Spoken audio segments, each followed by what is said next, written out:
Good morning, my friends. Today is Wednesday, March 25th. We just ended our Zoom call together, and I cannot tell you what that did for me and how much I love getting to see your faces and talk to you. I can't tell you how much I miss you. That did my heart a lot of good.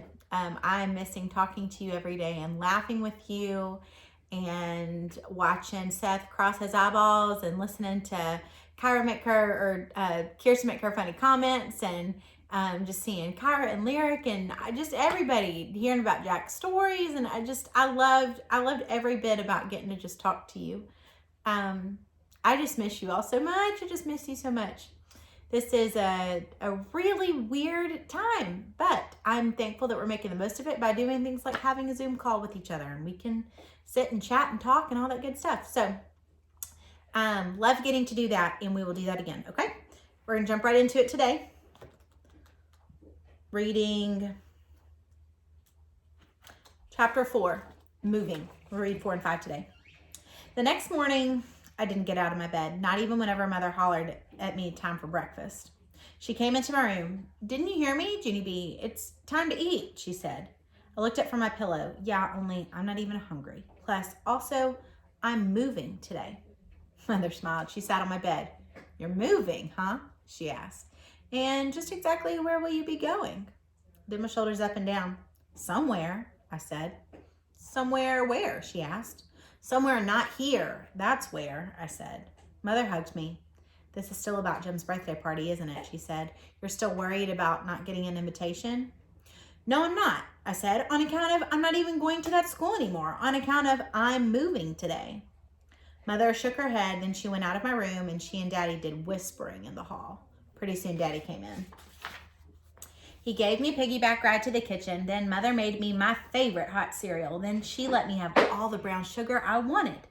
She sat down next to me. "You know, Jeannie B, Jim is only trying to hurt your feelings," she said. "He wants to get a reaction from you, that's all." "Sure he does," said Daddy. "And when someone is trying to hurt your feelings, there's only one way to get back at them. You have to pretend that you don't care," said Mother. "You have to pretend that you don't even want to go to the party, because if you pretend that you don't want to go, it will take all the fun out of it for him." Daddy winked. "You can do that, can't you?" he asked. "You're the best little pretender in the entire world." Just then, my whole face lighted up because that gave me a great idea. "Hey, I just figured out where I can move to." It's a Small World After All, and it's a Disneyland. Remember that, Daddy? It's where all those puppets kept on singing that same song over and over and over again. I smiled. I think that would be a happy place to live. Don't you think? Daddy looked at me a real long time. Then he put his head down on the table. And then he started to knock it on the edge over and over. Mother pulled him up from there. Then they went in the hall and did some more whispering. After a while, Mother called to me from her bedroom. "Judy B, could you pick up the phone, please? It's your grandfather. He wants to talk to you for a minute." I picked up the phone. "Hello?" "Hello yourself, little girl," said my grandpa, Frank Miller. "What you up to this morning?" "Well, I'm moving today," I told him. Grandpa Miller sounded upset. "Moving?" he said. Oh no, you can't be moving. If you move, then you won't be able to come over to my house on Saturday. Crinkled up my eyebrows at him because this conversation smelled fishy. That's why. "Yeah, only how come you want me to come to your house?" I asked. "And how come it has to be on Saturday?" "Because Saturday's the day that I do my work around here, remember?" he said. "You're still a little helper, aren't you?" I thought very careful. "Yes," I said. "On account of sometimes I help Grandpa fix stuff. It's called odd jobs, I think." "Are you doing odd jobs?" I asked him. "Is that why you want me to come there?" "Sure, I'm doing odd jobs," said my grandpa, "but I can't do them without my helper, can I? You're the one who wears a tool belt, aren't you?" I smiled very proud because Grandpa Miller's tool belt is the bestest thing that I love. It has a jillion tools hanging off that thing, and it wraps around me 2 whole times. And I don't even cave in. Just then, Grandpa Miller made his voice real quiet. "You haven't even heard the best part yet," he whispered. "Guess what I'm going to be fixing?" I whispered back at him. "What?" Then Grandpa said for me to hang on a minute on account of he wanted to close his door or else my grandma might hear. "If your grandma hears, then she'll want to be my helper instead of you," he said. I waited very patient. Ready? He said. Ready, I said. Okay, I'm going to be fixing the upstairs toilet. Just then my mouth came all the way open. Because fixing the upstairs toilet is a dream come true. That's why. Are you going to take the lid off the top, Grandpa? And are you going to keep flushing it and flushing it and flushing it? And are you going to watch the water go all the way out of that thing? I asked. Sure I am. Of course I am. That's half the fun of fixing a toilet, right? He said. Right, I said, very excited. Plus, also, I love that big ball that flips on the top. Me too, said my grandpa. I love that big ball too, so I can count on you, can't I? You and I have a date on Saturday, right? Thought some more. Yeah, only I think there's something that you forgot, Grandpa. What? He asked. What did I forget, little girl? Raised my eyebrows at that silly head. You forgot that I'm moving today. Chapter 5. Being a buzzing bee. Grandma and Grandpa Miller take turns babysitting me before lunch. They get me dressed for kindergarten, except for today. Mother came home from work and she got me dressed instead. She said that she would drive me to school. If I drive you, then you won't have to see Jim on the bus, she said, very thoughtful. She got out my clothes for school. It was my jumper with the frogs on it. Yeah, only guess what? I'm not even wearing school clothes today on account of I'm moving, and so I have to wear moving man clothes. Mother kept on trying to put that jumper on me. That's how come I made my legs and arms real stiff, so they wouldn't even fit in there that good. Then me and Mother wrestled a teeny bit, and she stood me on my head, and she pulled my tights on me. You're not moving, Jeannie B, she said. You're going to school, and that's fine. Running away from your problems never solves anything. Yeah, only I'm not even running, I said. I'm calling Ryder Rents trucks, and those guys will just drive me.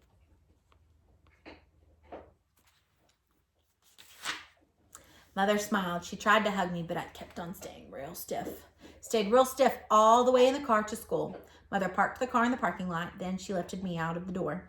And she carried me real stiff to the playground, and she stood me up in the grass. Everything will be fine. You'll see, she said. Just remember what Daddy and I told you. If anyone talks to you about the party, just pretend that it doesn't bother you.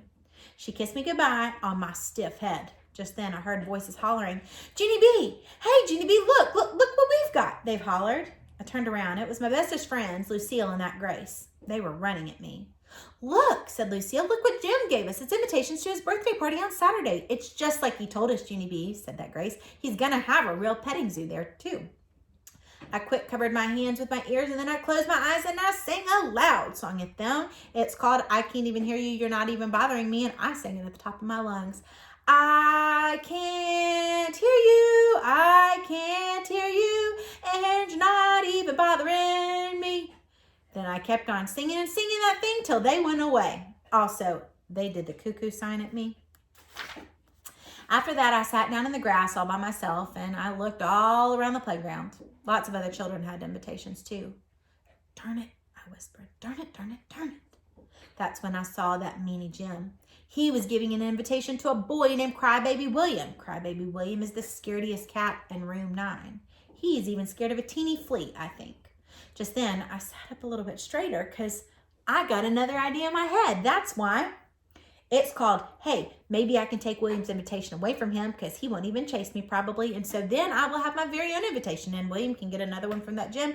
And then everybody will get to go to the party, including me. I stood up from the grass. Then I squinted my eyes at Crybaby William and I started to run at him, very slow. And I ran faster and faster till finally I was running as fast as a speeding bumblebee. I buzzed all around William zippity quick. His eyes couldn't even follow me that good. Then I buzzed right in his face and I quick grabbed that invitation right out of his fingers and I ran my fastest to the swing set. And guess what? William didn't even follow me. That's what. And here's more good news. William's invitation didn't even have his name on it. So that probably means that it can be for anybody. Only now it's mine, I said, because I will put my name on it whenever I get to room 9. And then it will be my very own invitation. Just then, the bell rang for school. I put my invitation way down in my deep, deep pocket. And I skipped very happy to my class. Mrs. was standing outside of room 9. William was standing with her. His nose was sniffling a real lot. I tried to skip past them, but Mrs. grabbed the straps of my frog jumper and she pulled me back. Yeah, only I don't think that is actually good for the outfit, I said. Mrs. did a frown. Jeannie B, did you take something that belonged to William? She asked. No, I said, because his name wasn't even on it, and so that means that it's just for anybody, I think. Mrs. tapped her foot angry at me. Was William holding an invitation, Jeannie B, and did you snatch it out of his hands and then did you run away from him? She asked. I smiled very cute. I was a buzzing bee, I said. Mrs. holded out her hand. May I have it, please? She asked. May I have the invitation that you took from William? I rocked back and forth on my feet because I did not want to give it to her. That's why. Yeah, only I think it might have bounced out of my pocket, I said. Mrs. bended down next to me. She leaned way into my face. I want that invitation, she said. Now. I did a gulp. Then I quick put my hand in my pocket. Good news, I found it, I said, very nervous. Give it to William, said Mrs. Crybaby William put out his hand and I shoved it at him. Here, Mr. Stinky Head Tattletale Boy, I said, here's your stinky head invitation. Mrs. eyes got real big. Jeannie B. Jones, that's quite enough. Now you go sit down and I don't want to hear another word. Do you understand, young lady? Not one word. And so that's how come I walked very slumping to my seat and I put my head on my table. Because guess why? Laying low again. That's why. We'll pick up here tomorrow, chapter 6, Daydreaming. We've got 6, 7, 8, 9. So we'll read 2 tomorrow and 2 Friday. And that'll get us through this book. So I think maybe doing a book a week is a good idea. I'm just, till we can figure out what else is going on. But love seeing you today. I love you. I miss you. I'm praying for you. I will post my address in Class Dojo, and we'll also schedule times that we can maybe FaceTime together. So until tomorrow, I'll meet you here.